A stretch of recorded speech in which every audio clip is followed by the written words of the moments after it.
Sevmirabad Şamlar. Salam doğma ünvana, güzel Azerbaycana. Qəhrəmanlar oyladı, igidlərin torpağı.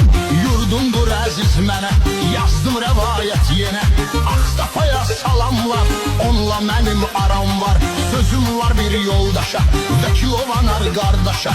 Dostlar onlar əziz, Ləman Puşkindən təmiz. Düz çəkilir adları, yurdumun övladları. O bilə suar balası, ürəyimizin parası. Anardağ Ağstafa, yaz bunları yaddaşa. Şairin qələmindən, yazır yenə dərindən. Bəhs eləyir sizlərə, Ağstafa elindən.